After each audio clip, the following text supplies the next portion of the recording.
दूध उत्पादक शेतकऱ्याच्या दुधाला किमान हमीभाव मिळावा यासाठी शेतकरी संघटना राज्यात मोफत दूध वाटणार आहेत।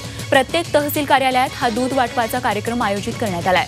अहमदनगरच्या जिल्हाधिकारी कार्यालयापासून या मोफत दूध वाटपाला सुरुवात झाली आहे। दूध उत्पादक शेतकरी आंदोलनाचे निमंत्रक डॉक्टर अजित नवले यांच्या नेतृत्वाखाली हे आंदोलन करण्यात आलंय।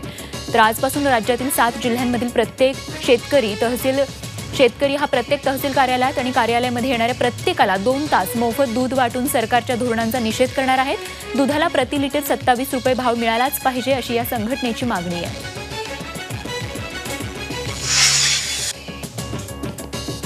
ऊसाला टनामागे केवळ 55 रुपये अनुदान देऊन केंद्र सरकारनं ऊस पिकवणाऱ्या शेतकऱ्यांच्या तोंडाला पानं पुसली आहेत। साखरेचे दर कोसळल्यामुळे राज्यासह देशभरातील साखर कारखाने अडचणीत आले।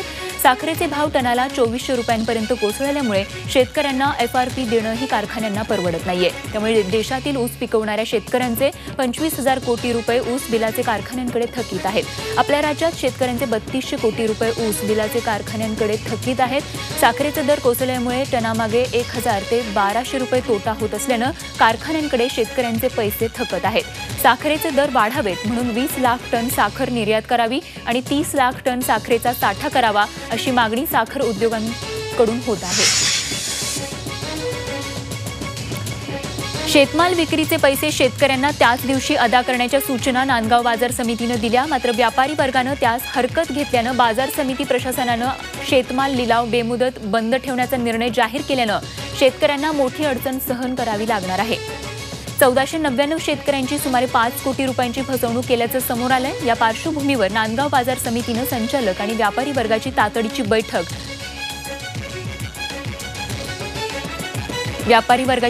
बैठक घेऊन व्यापाऱ्यांना रोखीनं पैसे देण्याच्या सूचना केल्या। मात्र व्यापाऱ्यांनी हरकत घेतल्यामुळे बाजार समितीनं हा निर्णय घेतल्याचं सांगण्यात येत आहे। स्वबळाची भाषा करणाऱ्या शिवसेनेनं विधान परिषद निवडणुकीच्या निमित्तानं पुन्हा तलवार मॅन केल्याचं पुढे आलंय। शिवसेना भाजपच्या युतीवर शिक्कामोर्तब झालंय।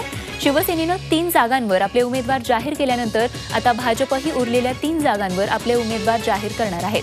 नाशिक, कोकण आणि परभणी हिंगोलीत पक्षाची जास्त ताकद असल्याचा दावा करत शिवसेनेनं उमेदवार जाहीर केलेत। तर उस्मानाबाद, लातूर, बीड, अमरावती आणि वर्धा, चंद्रपूर, गडचिरोलीतून भाजप लढणार आहे। तर दुसरीकडे मराठवाड्यातल्या एका जागेवरून काँग्रेस राष्ट्रवादीतील आघाडीत बिघाडी झाली आहे। लातूर, बीड, उस्मानाबादच्या जागेवर दोन्ही पक्षांनी दावा केला होता। मात्र राष्ट्रवादी काँग्रेसनं भाजपमधून स्वगृही परतलेल्या रमेश कराड यांना उमेदवारी जाहीर केली आहे। त्यामुळे नाराज झालेल्या काँग्रेसनंही राजकिशोर मोदी यांना उमेदवारी जाहीर केली आहे। त्यामुळे आता सर्वच ठिकाणी तिरंगी लढत रंगणार आहे। लातूर जिल्ह्यात भाजपला खिंडार पडलंय। लातूर ग्रामीणमधले भाजपचे वजनदार नेते आणि पंकजा मुंडे यांचे निकटवर्तीय रमेश कराड यांनी भाजपला रामराम ठोकलाय। ते राष्ट्रवादीकडून विधान परिषद निवडणूक लढवणार आहेत। उस्मानाबाद, बीड, लातूर विधान परिषद मतदारसंघ निवडणुकीसाठी ते अर्ज दाखल करणार आहेत। रमेश कराड हे 12 वर्षांपूर्वी राष्ट्रवादीला सोडचिठ्ठी देऊन भाजपवासी झाले होते। गोपीनाथ मुंडे यांच्यामुळे त्यांना 2009 आणि 2014 मध्ये लातूर ग्रामीण मतदारसंघातून भाजपनं उमेदवारी दिली होती। मात्र दोन्ही वेळा ते पराभूत झाले। कराड हे पंकजा मुंडे यांचे मानलेले भाऊ म्हणून परिचित आहेत। अखेर भाजपनं चंद्रपूर, वर्धा, गडचिरोली स्थानिक प्राधिकार मतदारसंघात डॉक्टर रामदास आंबटकर यांची उमेदवारी जाहीर केली आहे। डॉक्टर रामदास आंबटकर महाराष्ट्र प्रदेश महामंत्री पदावर आहेत। मागील वेळेस चंद्रपूर जिल्ह्यातील चिमूरच्या मितेश भांगडिया यांना उमेदवारी दिल्यावर यंदा पक्षानं वर्धा जिल्ह्याला झुकतं माप दिलंय। गेली काही दिवस पक्षातील अनेक नावांच्या शक्यतेनंतर डॉक्टर आंबटकर यांच्या नावाची निश्चिती झाली आहे। प्रमुख भाजप नेत्यांसह डॉक्टर आंबटकर चंद्रपूर इथे जिल्हाधिकारी कार्यालयात आपला उमेदवारी अर्ज आज दाखल करण्याची शक्यता आहे। नाणारवरून शिवसेना भाजपचा वरुण कीर्तनातून तमाशा सुरू आहे अशा शब्दांमध्ये काँग्रेसचे प्रदेशाध्यक्ष अशोक चव्हाण यांनी युतीवर हल्लाबोल केला। नाणार प्रकल्प रद्द करण्याच्या मागणीसाठी अशोक चव्हाणांनी नाणारवासियांची भेट घेतली। यावेळी ग्रामस्थांशी संवाद साधत असताना चव्हाणांनी शिवसेना भाजपवर तोंडसुख घेतलं। शेतकऱ्यांच्या घरादारावर आणि शेतावर नांगर फिरवून विकास नको असंही चव्हाण म्हणाले। सरकारकडून शेतकऱ्यांच्या जमिनी बळकावण्याचा प्रयत्न होत असून इंग्रजांपेक्षा जास्त दंडेलशाही सुरू असल्याचा आरोप चव्हाणांनी केलाय।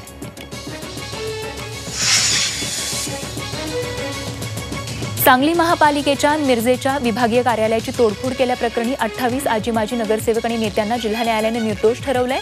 माजी महापौर मौलुद्दीन बागवान, माजी महापौर इंद्रिस नायकवडी यांच्यासहित एकूण 28 जण निर्दोष झाले आहेत। 2007 मध्ये निघालेल्या सर्वपक्षीय मोर्चाच्या वेळी जमावानं सांगली महापालिकेच्या मिरज इथल्या विभागीय कार्यालयाची तोडफोड केली होती। या प्रकरणी मिरज प्रथम वर्ग न्यायालयानं मोर्चातील प्रमुख 28 नेत्यांना 2 वर्षांची शिक्षा सुनावली होती। या विरोधात सांगलीच्या जिल्हा न्यायालयात अपील करण्यात आलं होतं। 28 जणांच्या शिक्षेविरोधातील अपील पूर्णपणे सांगली जिल्हा न्यायालयानं मंजूर केलंय, अशी माहिती माजी महापौर इंद्रिस नायकवडी यांनी दिली आहे। सांगली जिल्ह्यातील कुपवाडमध्ये भाजपला धक्का बसलाय। सांगली महापालिकेचे नगरसेवक धनपाल तात्या खोत आणि त्यांची पत्नी नगरसेविका सुलोचना खोत यांनी भाजप पक्ष सदस्यत्वाचा राजीनामा दिलाय। सांगली आणि मिरज तुलनेत कुपवाडचा विकास होत नाहीये। याशिवाय आमदार गाडगीळ आणि आमदार खाडे यांचा आमदार निधी सुद्धा कुपवाडला मिळत नाही असा आरोप करत खोत पती पत्नीनं भाजपला रामराम ठोकलाय। तात्या खोत हे कुपवाडचे नगराध्यक्ष होते। याखेरीज सांगली महापालिकेचे स्थायी समितीचे सभापती सुद्धा होते। त्यामुळे सांगली, मिरज आणि कुपवाड महानगरपालिका निवडणुकीच्या तोंडावर भाजपला याचा फटका बसणार आहे। माजी मुख्यमंत्री पृथ्वीराज चव्हाण यांनी सांगलीमध्ये पत्रकारांशी बोलत असताना भाजप सरकार आणि पंतप्रधान नरेंद्र मोदींवर टीकास्त्र सोडलंय। दरम्यान माजी अर्थमंत्री यशवंत सिन्हा यांनी मोदींमुळे पक्ष सोडला असं वक्तव्य देखील त्यांनी यावेळी केलंय। दरम्यान कर्नाटक निवडणुकीच्या मुद्द्यावरून चव्हाण यांनी पंतप्रधानांवर जहरी टीका केली आहे। सध्या पालघरच्या दौऱ्यावर असलेल्या राज ठाकरेंनी बुधवारी आदिवासी पाड्यावर जेवण घेतलं। मनसेचे वाडा तालुका अध्यक्ष आणि कुंतल ग्रामपंचायत सदस्य रवी जाधव यांच्या आदिवासी पाड्यावरच्या घरीच त्यांनी भोजन केलं।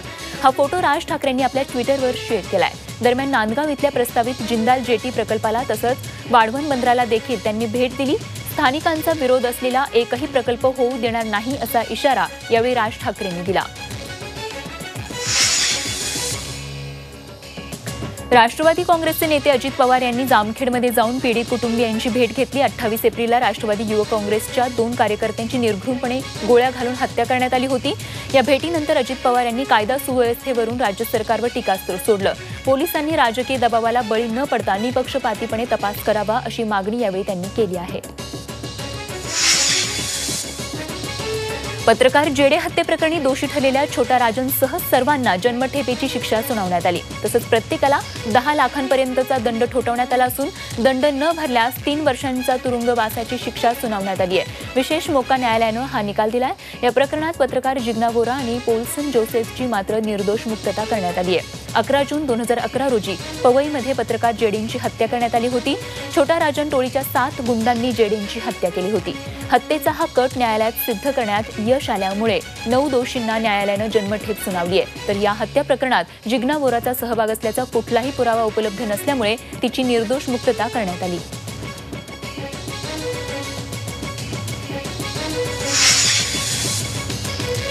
उल्हासनगरच्या कुर्ला कॅम्प परिसरात जमिनीच्या वादातून एका कुटुंबावर 25 जणांनी मिळून हल्ला केलाय। या हल्ल्यात घरातल्या बाप लेकावर तलवारीनं वार करण्यात आले। या प्रकरणी विठ्ठलवाडी पोलीस ठाण्यात 25 जणांविरोधात गुन्हा दाखल करण्यात आलाय। हाणामारीची ही घटना सीसीटीव्ही कॅमेऱ्यात कैद झाली आहे। मंगळवारी रात्री 8च्या सुमारास रणजित सिंग आणि त्यांचा मुलगा सनी सिंग, त्याची पत्नी आणि मुलगी घरात होते। 20 ते 25 जणांच्या टोळक्यानं अचानक घरात प्रवेश करून बाप लेकावर हल्ला चढवला। त्यानंतर सर्वजण घराबाहेर येऊन दगडफेक करू लागले। या घटनेनंतर उल्हासनगर परिसरात एकच खळबळ माजली आहे।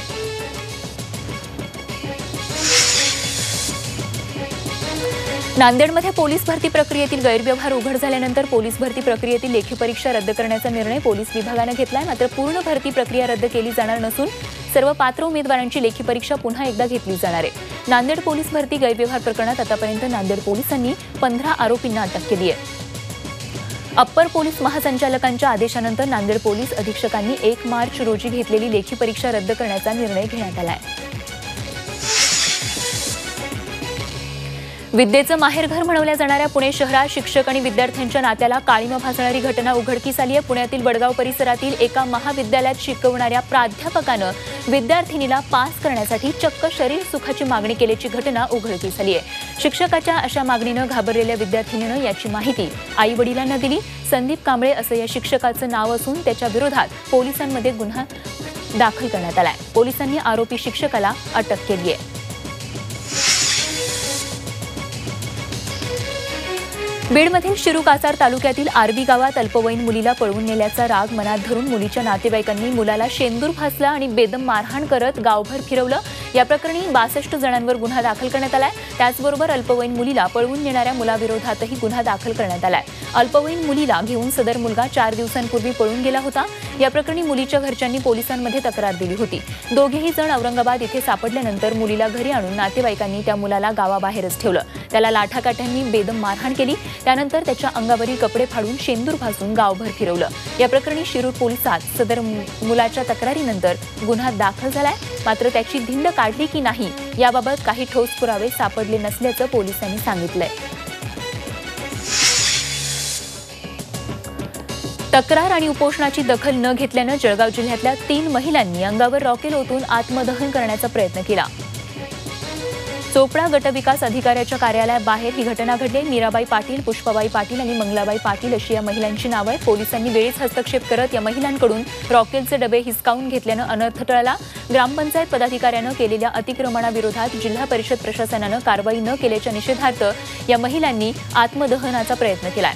गटविकास अधिकाऱ्यानं ग्रामपंचायत बरखास्त करण्याचं आश्वासन या महिलांना दिलंय।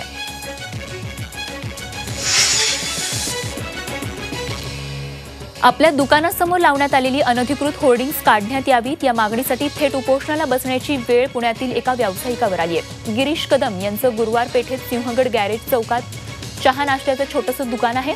त्यांच्या दुकानासमोर कायम अनधिकृत होर्डिंग्स लावण्यात येतात। महापालिकेकडे कित्येकदा या संदर्भात तक्रार करूनही त्या ठिकाणची होर्डिंग्स हटत नाहीयेत। त्यामुळे कदम यांनी अखेर उपोषण आंदोलनाचा मार्ग पत्करलाय।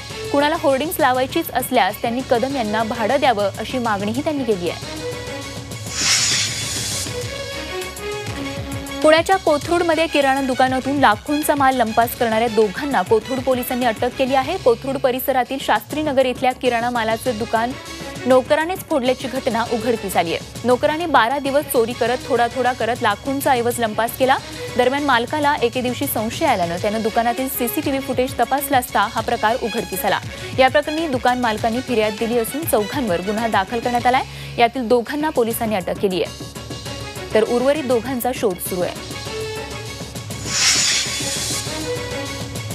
पिंपरी चिंचवडच्या सह्याद्री निवासी वसाहतीत एका चोरानं घरासमोर ठेवलेले बूट आणि चप्पल पळवून नेली। एरवी या बातमीची दखलही घेतली गेली नसती, मात्र या प्रकरणात चप्पल चोरीची तक्रार दाखल करण्यात आली आहे।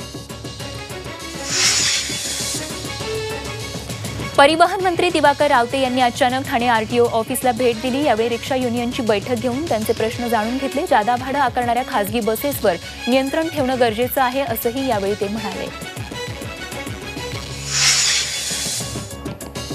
आरएसएसची बदनामी केल्याप्रकरणी भिवंडीत सुरू असलेल्या खटल्याच्या सुनावणीला हजर राहण्याचे आदेश राहुल गांधींना देण्यात आलेत। 12 जूनला होणाऱ्या सुनावणीला राहुल गांधींना हजर राहण्याचे आदेश ठाणे जिल्हा न्यायालयानं दिले आहेत।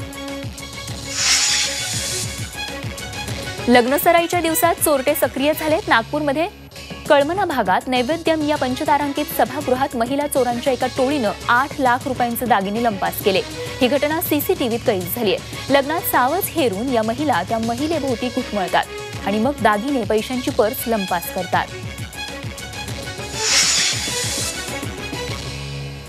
सायन पनवेल हायवे लगत असलेल्या वाशी गावाजवळ कोरड्या ओढ्याजवळ लोखंडी पेटीत एका 30 ते 35 वर्षीय महिलेचा मृतदेह सापडला। 2 दिवसांपूर्वी गळा आवळून या महिलेचा खून झाला असावा असा अंदाज आहे। ओळख लपवण्यासाठी महिलेच्या चेहऱ्यावर गरम पाणी अथवा ऍसिड फेकण्यात आल्याचाही प्राथमिक अंदाज वर्तवण्यात येतोय। वरोरा शहरातील आनंदवन परिसरातील मोठ्या तलावाजवळ महाकाय मगर आढळल्यानं खळबळ उडाली। एका सिमेंटच्या टाकीमध्ये ही मगर पडून होती। 200 किलो वजनाच्या 8 फूट लांब मगरीची वनविभाग आणि वन्यजीव संस्था संघटनांनी सुटका केली। तर आनंदवन बीट परिसरात एका मोठ्या सिमेंट टाकीमध्ये ही मगर आढळून आली। एपीएस या वन्यजीव संस्थेच्या सदस्यांनी वनविभागाच्या सहाय्यानं या मगरीला बाहेर काढलं। तर ही मगर सुमारे 8 फूट लांब आणि 150 ते 200 किलो वजनाची आहे। या मगरीला वनविभागाच्या ताब्यात देण्यात आलं। याची नोंद करून ही मगर तलावात सोडण्यात येणार आहे। आनंदवनच्या आसपास मोठी नदी अथवा नाला नसल्यानं ही महाकाय मगर या भागात कुठून आली असावी याचा तपास सध्या वनविभाग करत आहे। असह्य तापमान वाढीनंतर चंद्रपूरकरांना काहीसा दिलासा मिळालाय। संध्याकाळी 7च्या सुमारास विजांच्या कडकडाटासह पावसानं शहर आणि जिल्ह्यात हजेरी लावली। सोसाट्याच्या वाऱ्यानं यामध्ये भर पाडली। सुमारे तासभर आधीपासून काळे ढग शहरावर दाटून आले होते. अचानक मुसळधार पावसाला सुरुवात झाल्यानं जनजीवन विस्कळीत झालं होतं. शहर जिल्ह्यातील अनेक भागात वीज पुरवठा खंडित झाला असला तरी उकाड्यापासून सुटका मिळाल्यानं नागरिकांनी समाधान व्यक्त केलं. आणि तर बातमी मुंबईकरांसाठी. यंदाच्या पावसाळ्यात मुंबई तुंबण्याचा धोका आणखीन वाढलाय. गेल्या वर्षी 29 ऑगस्टला मुंबईमध्ये सर्वाधिक पाऊस झाला होता. त्यावेळी मुंबईमध्ये पाणी तुंबलं होतं. यंदा मुंबईमध्ये मेट्रो रेल्वे आणि विविध विकास कामांसाठी सुरू असलेल्या खोदकामांमुळे या तुंबणाऱ्या जागांच्या संख्येत आणखीनच वाढ होणार आहे. महापालिकेच्या मान्सूनपूर्व सर्वेक्षणानुसार मुंबईतल्या 225 ठिकाणी पावसाळ्यामध्ये पाणी तुंबण्याची शक्यता आहे. यापैकी 60 ठिकाणी दरवर्षी हमखास पाण्याखाली जात असतात. मात्र मुंबईमध्ये सुरू असलेल्या विविध विकास कामांमुळे पावसाळ्यात मुंबईकरांची गैरसोय होणार आहे. मुंबईमध्ये 17 ठिकाणी विकास कामं सुरू आहेत आणि त्याचा फटका या पावसाळ्यात बसण्याची शक्यता आहे. राज्यातील चंद्रपूर आणि बल्लारपूर ही नागपूर विभागीय रेल्वे मंडळांतर्गत येणारी 2 रेल्वे स्थानकं देशात देखण्या स्थानकांच्या यादीत अव्वल ठरली आहेत. रेल्वेनं या प्रकारची स्पर्धा प्रथमच आयोजित केली होती. यामध्ये 100हून अधिक स्थानकांनी सहभाग घेतला होता. या स्पर्धेचा निकाल जाहीर झाला असून चंद्रपूर आणि बल्लारपूर ही स्थानकं या स्पर्धेत संयुक्तरित्या प्रथम स्थानी आली आहेत. जगप्रसिद्ध ताडोबांधारी व्याघ्र प्रकल्प अगदी जवळ असल्यानं ही 2 रेल्वे स्टेशन्स प्रवाशांना आणि पर्यटकांना आकर्षित करण्याच्या दृष्टीनं या रेल्वे स्थानकांची सजावट असावी अशी संकल्पना राज्याचे वनमंत्री आणि जिल्ह्याचे पालकमंत्री सुधीर मुनगंटीवार यांनी मांडली होती. मुंबईच्या अरबी समुद्रात प्रस्तावित असणाऱ्या शिवस्मारकाची उंची 2 मीटरनं वाढवण्याचा निर्णय केंद्र सरकारनं घेतलाय. जगातील सर्वाधिक उंचीचं स्मारक ठरण्यासाठी हा निर्णय घेण्यात आल्याचं मुख्यमंत्र्यांनी स्पष्ट केलंय. यापूर्वी शिवस्मारकाची उंची ही 210 मीटर असणार होती. मात्र चीनमधील स्प्रिंग बुद्ध मंदिराची उंची 208 मीटरवरून 210 मीटर प्रस्तावित करण्याचा निर्णय नुकताच चीन सरकारनं घेतला आणि त्याचमुळे शिवस्मारकाची उंची ही 210 मीटरवरून 212 मीटर करण्याचा निर्णय केंद्रीय मंत्रिमंडळाच्या बैठकीत घेण्यात आलाय. हे स्मारक उभारण्यासाठी आता लार्सन अँड ट्युब्रो या कंपनीला 2500 कोटींचं कंत्राट देण्याचा निर्णय मार्च महिन्यात घेण्यात आला होता.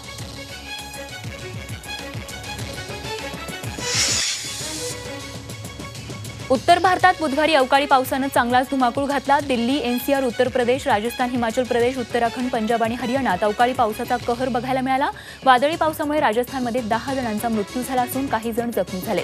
तर पश्चिम बंगालमध्ये वीज पडून 8 जणांचा मृत्यू झाला. उत्तराखंडच्या चमोलीमध्ये ढगफुटीमुळे घरांचं नुकसान झालंय. पंजाब आणि हरियाणात झालेल्या अवकाळी पावसामुळे शेतकऱ्यांचं मोठ्या प्रमाणात नुकसान झालंय. बाजार समिती आणि शेतात असलेला गहू या अवकाळी पावसामुळे भिजला आहे. त्यामुळे शेतकरी पुरता हवालदिल झालाय. देशाची राजधानी नवी दिल्ली हे जगातलं सर्वाधिक प्रदूषित शहर असल्याचं स्पष्ट झालंय. जागतिक आरोग्य संघटनेचा प्रदूषणाबाबत एक अहवाल प्रकाशित झाला. यामध्ये सर्वाधिक प्रदूषित शहरांच्या यादीमध्ये दिल्लीचा सर्वात वरचा क्रमांक लागलाय. तर मुंबई देखील 4थ्या स्थानी आहे. या शहरांमध्ये 10 पैकी 9 जण हे प्रदूषित हवेमध्ये श्वास घेत असल्याचा आरोग्य संघटनेनं म्हटलंय.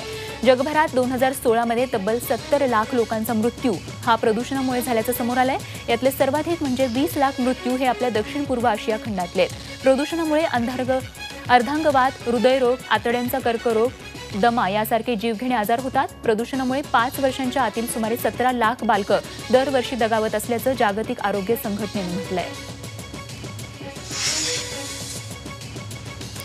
तेलंगणा राज्यातील जहाल महिला नक्षलीने गडचिरोली पोलिसांपुढे आत्मसमर्पण केले. ज्योती पुडियामी असं या नक्षलीचं नाव आहे. तिच्यावर 4 लाख रुपयांचं बक्षीस होतं. तेलंगणा राज्यातील मंगी दलमची ती उपकमांडर होती. या कारवाईमुळे 2018 या वर्षात 9 नक्षलींनी आत्मसमर्पण केलंय. नक्षलींच्या आत्मसमर्पणामुळे नक्षलविरोधी चळवळ रोखण्यात पोलिसांना यश येत असल्याचं बघायला मिळतंय. पोलिसांच्या या कारवाईमुळे नक्षल चळवळीला दणका बसलाय. त्यामुळे नक्षलवादी हादरले आहेत. तर दुसरीकडे गडचिरोलीच्या पेरमिली मार्गावरील आलदंडी गावाजवळ माओवाद्यांनी धमकीचे फलक या ठिकाणी लावलेत. 22 एप्रिलला पोलिसांनी 39 माओवाद्यांचा खात्मा केला होता. पोलिसांच्या या कारवाईचा निषेध करून बदला घेण्याची धमकी या फलकाद्वारे देण्यात आली आहे. झी 24 तास रहा एक पाऊल पुढे.